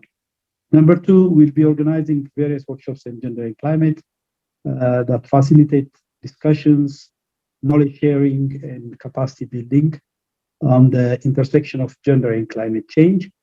These workshops are expected to bring together stakeholders from various backgrounds and enable meaningful engagement. So based on the research findings of this project and also from other partners, we'll be having various kinds of workshops on gender and climate, and all of you are invited to be part of these workshops. We'll be announcing through the committee of practice, which is called the EthioLatinCoffee. So third activity actually is our committee of practice. We have already established this committee of practice, which serves as a platform for collaboration, knowledge exchange, and networking among coffee sector stakeholders. This inclusive community promotes learning and innovation. That's what we expect from the committee of practice. It's called EthioLatinCoffee. So today's stakeholder engagement episode 1 is part of our engagement as a committee of practice. This is the third one actually. Previously we have conducted 2. The first one is on mainstreaming gender in projects and programs, and the second one was on climate change, the impact of climate change in the coffee sector. And both videos, the recordings of the webinars are available on the website. Number 4, we have lessons learned and innovative solutions from LATAM. So we leverage the experiences and successful approaches from Latin American countries, such as Colombia and Honduras, as you have heard from Colombia and Honduras, to identify valuable lessons and innovative solutions, and document them so that we can learn from those valuable lessons and innovations from these 2 countries. That's one of the activities that would be expected, or that will be done through the knowledge and learning unit of the project. Number 5, we have developed guidelines and methodological approach to enhance women coffee farmers' capacity. This activity focuses on developing comprehensive guidelines and methodological approach that aim to enhance the capacity of women coffee farmers. These resources are expected to empower women to overcome challenges and adapt to climate change and improve their livelihoods. So we'll be working with a partner institutions in developing guidelines and methodological approach to enhance women's coffee farmers' capacity. Number 6, we have the South-South exchange experience between Ethiopia, Colombia, and Honduras. As earlier, as Aurora has indicated, we already had conducted 2 exchange visits in Colombia and here in Ethiopia. These exchange visits facilitate exchange of experiences, knowledge, and expertise between coffee producing countries, especially Ethiopia, Colombia, and Honduras. This exchange encourages cross-learning and collaboration, allowing stakeholders to share insights and solutions. The reports of those the 2 exchange visits that we have already conducted are already done. Once the website is finalized, they will be available for you to read. And recently, soon we'll have another exchange visit in Honduras. Number 7, we have an activity called Develop a Gender and Climate Action Plan for the coffee sector. So our team is dedicated to developing a gender and climate action plan, which is tailored specifically to the coffee sector. This plan is expected to guide future initiatives and interventions, ensuring that gender considerations are embedded in all actions related to climate change resilience. So we'll be developing this gender and climate action plan for the coffee sector in collaboration with the partner institutions in this project. Number 8, we have trainings on gender smart climate coffee instruments. So we plan to organize specialized trainings to equip stakeholders with the necessary knowledge and skills to utilize gender smart climate and coffee instruments. These trainings enable stakeholders to address gender disparities and promote climate resilience effectively. And this is also another activity that will be done in collaboration with partner institutions in this project. Number 9, we have support the gender strategic plan implementation. As you all know, there is a gender strategic plan for the coffee sector, which is developed by ECTA. And we provide support and guidance in implementing this gender strategic plan, ensuring that gender considerations are mainstreamed across all activities and initiatives within the coffee sector. This support helps drive sustainable, and it's expected to drive sustainable and equitable practices in the coffee sector. So this is one of the activities that we'll be working with all the project partners. Number 10, we have junior research grants. We plan to offer research grants to junior researchers, which will foster their engagement and contributions to the knowledge base on gender, coffee, and climate change. These grants promote diversity in research and strengthen overall research capacity. That's what's expected from these junior research grants. And finally, we have the knowledge and learning plan implementation.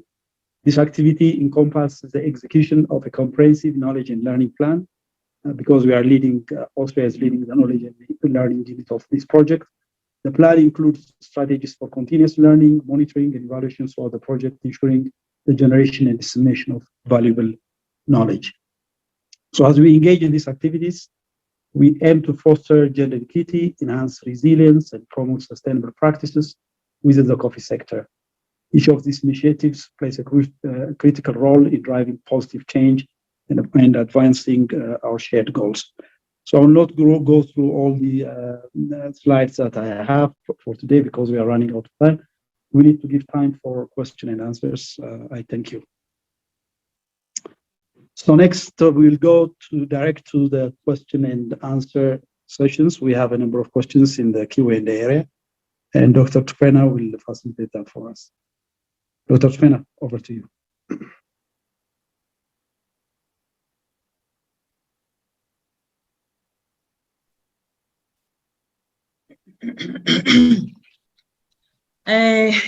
Thank you very much for the good presentations by all the presenters, starting with Aurora, Ubalem, Vivian, Futsim, Sarah, and Melissa, and Alem. Thank you very much for your wonderful presentations. Before, I just have made some observations before we go to the question and answer. I realize that the project is going as planned, However, I would like to point out that we seem to leave out some things that are very important. For example, our focus, this is a comparative study. We are comparing coffee growing in Ethiopia with Colombia and Honduras. That we should always remember that, because we've already had exchange visits, and from the exchange visits, we should be seeing what are Colombians doing, what is Ethiopia doing, and then we at least include in our presentations or in the research that we are doing, so that finally it would be a comparative study. I also realized that for Fitstum, you'll need to update your references, because the data you presented in your literature review is very old. At least make it very current, so that this particular project that we are working on will just be complementing or maybe disagreeing with the views of the recent researchers who are working in this particular space. So please update, so that maybe it is at least 5 years old is not too bad.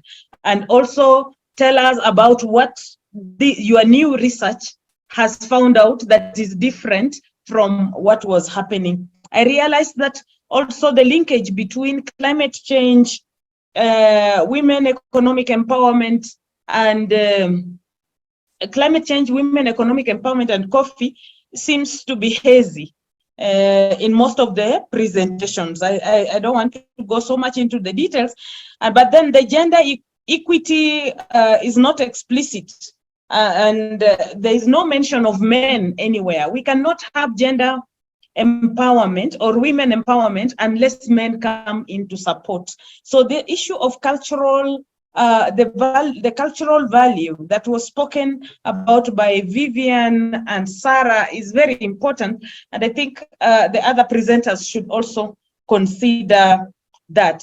When we talk, what do we mean by women empowerment? We should go back to our first presentation on mainstreaming gender in our project, so that we do not depart from the core of this particular project. Women participation in coffee, in the coffee value chain, was very well explained by Sarah, and even she brought in the cultural aspect and the contribution that they would like to make to engendering the coffee sector. So during in using the gender policy, I think you will learn quite a lot from what Melissa has just presented, and that is the essence of this particular meeting, whereby we exchange knowledge, we learn from one another and build each other. If you can get, maybe I like their approach to the policy by developing the pillars, analyzing each one of them, and going into the implementation. And they have even gone further and explained the impact it is already showing. So they're using monitoring and evaluation to finalize this. So this is a good. Now I would like to introduce. I would like to now give space to the rest of the members of the team to ask questions. I had some, but then we can spare this. Our community of practice is continuous. We can post some of these questions in on our platform. And please, when a question is posed to you, please respond to it on our WhatsApp platform. But for now, can we see raise of hands, those who have some questions and they would like to? Sorry, Dr. Fina, we have questions in the Q&A area for Dr. Ubalem. One is, I find the research topics you have presented to be very interesting. However, I do have some concerns regarding the training aspect. I'm worried that there may be overlapping with other organizations that are actively working on similar topics. Have you had any communication with NGOs who are active in the area, especially those of EU Desira. Then there is to Aurora. The topic you have chosen is both relevant and interesting. However, based on my experience, JARC and ECTS are not active on the ground. How do you plan to overcome the problem related delays with IPs? So Matthias Bocala's question, Aurora and Ubala. Thank you. Alem, may I interact? Alemu. Please go ahead, Prof. Yeah. Yeah, I can hear you. Yes, we can hear you. Continue, please. Thank you very much. Thank you for the nice question. Yes, of course. We know in the Yayu forest, there are a number of government and especially non-government organizations working in forestry related and non-timber forest related aspects. So when we organize the workshops and the trainings, we'll consider all this involved. For instance, from our team, JARC and ECTA will be our partners in Zamu. And in other workshops, coffee forest, EthioWetlands, there are a number of we know, and we will work in collaboration with them. We know most of them, and definitely we will work in collaboration. Thank you. Thank you everyone for the yes. I'm starting. Thank you everyone for the presentations and for the interest of getting to know more about this project. Regarding the question of Matthias, I think maybe it shouldn't be me replying to the question, but I know that with ECTA, with this project, I know they're hiring enough human power at Kebele level, at Boreda level, so in order to be more active in the implementation, but that is something that Fitsum can explain better than me. And JARC, today I'm afraid they were not able to connect, but for sure next time they will be on board in the webinar. But for sure we will have a close-up implementation among all institutions to support each other and to make sure that we implement according to our action plans. Thank you, Aurora. We have another question from Sofanit Musfin. Can you please give examples when you say lack of gender mainstreaming regarding technology provision? Are you talking about the accessibility of technologies, or this is a question for Fulso?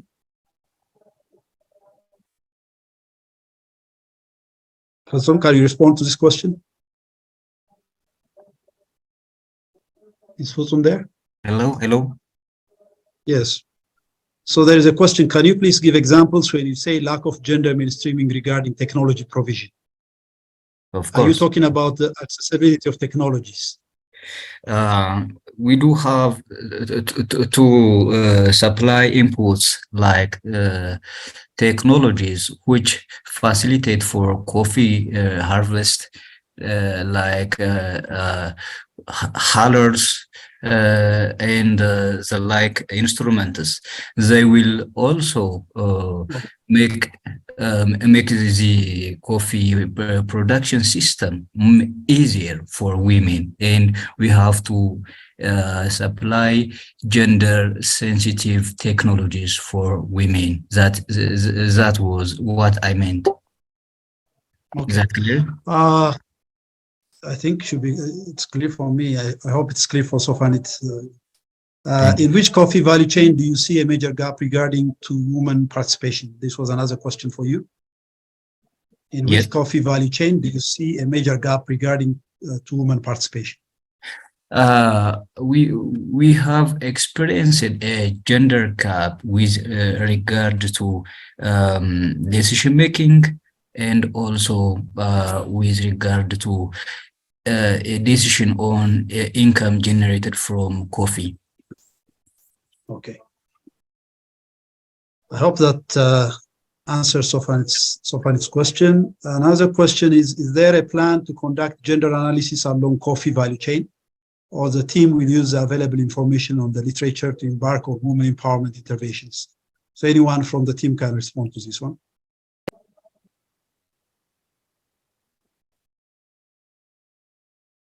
Is there a plan to conduct gender analysis along coffee value chain, or are we going to use the same data that's available?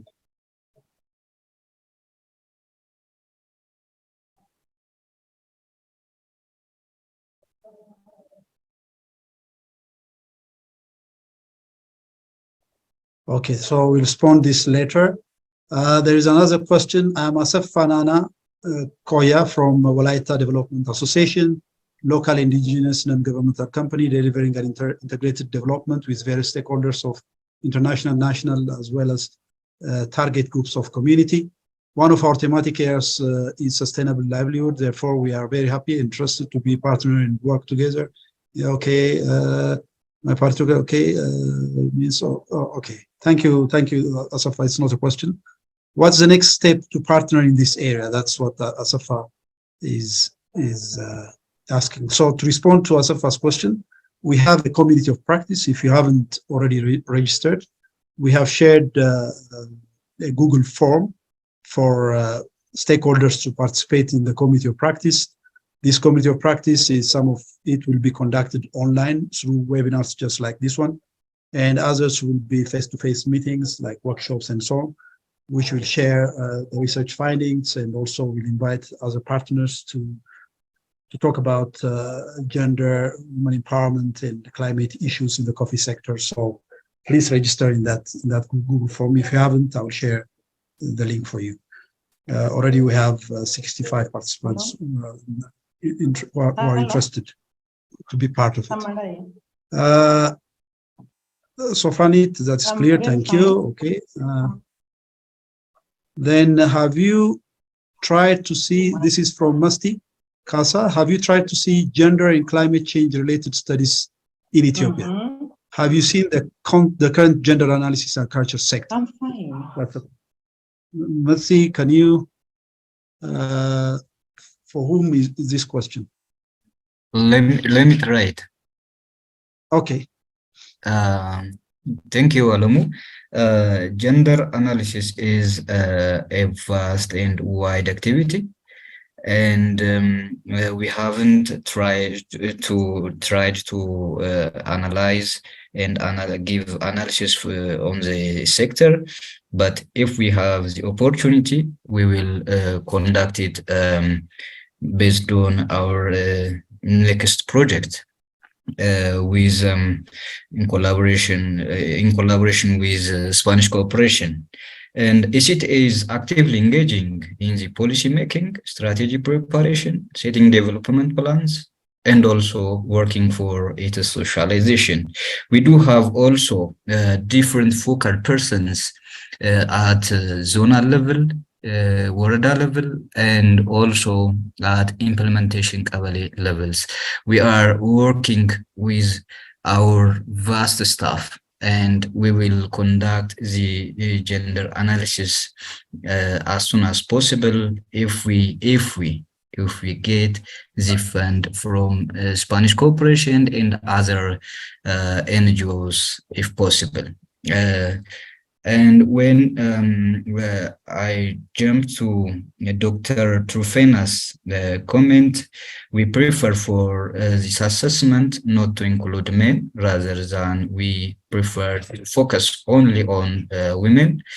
And thanks for your comment, Dr. Trufena, and we will include your comments for the second assessment. And we have to update our references, and it will be best if the reference materials are not older than 5 years, and we will accept and update it accordingly. Thank you. Thank you, Fasum. There is, I can see one hand, then we'll finalize. Desalegn Debele, please unmute and ask your question. If you have a question, I have seen your hand raised. Yeah, thank you for this section. I'm from TechnoServe. My name is Desalegn Debele.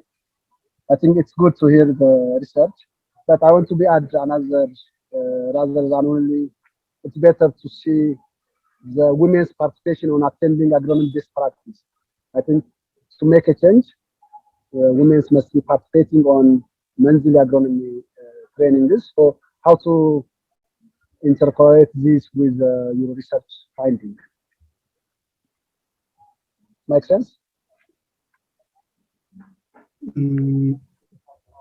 I haven't heard you well. Can you repeat the question? Yeah, my question is, I think we are focusing only on the women's, as my understanding. So we are working on the women's to really attending agronomy best practice. So how to interpolate this data with women's actively attending that, agricultural best practice training? Anyone who has heard him can respond to his question from the team.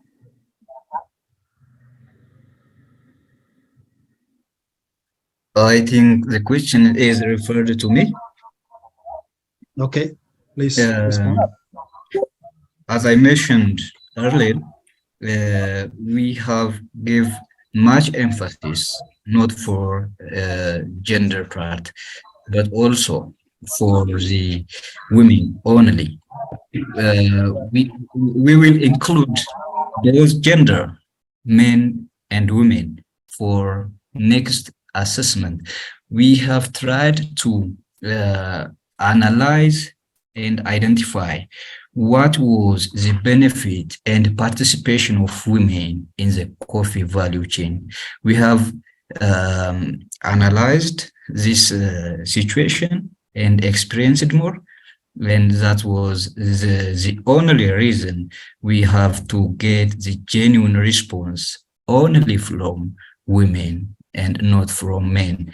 It will be partial when we include men, and that was our interest, and not to include men. Thank you. If I can say something as well, Alemu and Fitsum. Thank you, Salem, for the question. For sure, we know where our TechnoServe is doing very good work in coffee and in. So we have already like this way to the community of practice is a nice way to know what other NGOs and other institutions are doing in the area and related with coffee and women and climate, as it is our main objectives here. We have been connecting with there is other Desira project related to coffee. So we are working as well, and we have our interconnection with them, with the different NGOs that are part of that project. So it will be very nice if TechnoServe as well is working in that same area to have this further conversation to see how can we interconnect. We are very willing to do so.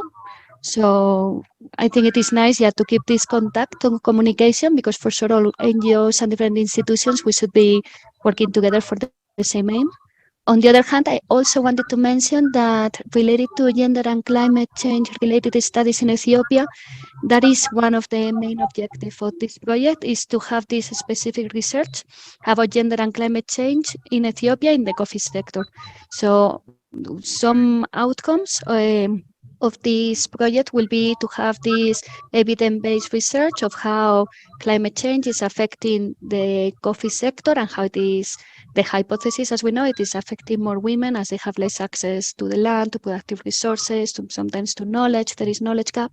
So that's why Ethiopian Coffee Anti-Authority and as well Ethiopian Women in Coffee and Ethiopian Forestry Development and GIM Agricultural Research Centers, they have some of the activities related specifically to doing research, specifically in this area in Ethiopia. So that is something that there is some literature there, I guess not so much, but it's something that we want to work on in this project. Thank you. Thank you, Aurora. I think that's all. I will again ask Aurora to close this session. Over to you, Aurora.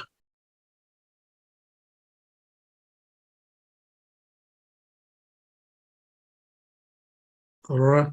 So, yes, sorry, I was mute. Okay. I think there was one last question, sorry. There was one last question, but I think I more or less replied. Yeah, we have the plan to conduct gender analysis along coffee value chain. That is EWIC, the one who is having more this kind of focus in their research. And Sarah Jirga was explaining about the terms of reference that they are going to post now in the following weeks in order to get a consultancy service to do this specific research. So the team will use available literature, but as well the idea is to have these focus group discussions, interviews, different feminist or gender-focused participatory methodology in order to get real data and updated data. Having said this, I wanted to thank everyone for being part of this engagement stakeholder webinar, the third webinar of the community of practice. We're very grateful to have you on board. We really hope that we will continue working together and engaging in the next webinars, in next events. Our idea is to get a family out of this, which we have the same interest in the end to support a more coffee, sustainable, and women-fair value chain from the bean to the cup. So we are very grateful, and we will keep in touch with you. We will invite you whenever we have these kind of webinars or events. And please feel free as well to reach us through Alemu, as they are the knowledge management. Through Usrea, Dr. Trufena and Alemu. And thank you again, and hope we will meet soon again. Back to you, Alemu. Thank you all. That's all for today. Thank you for participating. Thank you so much. Thank you. Bye-bye. Thank you, Bye-bye. everyone. Bye-bye.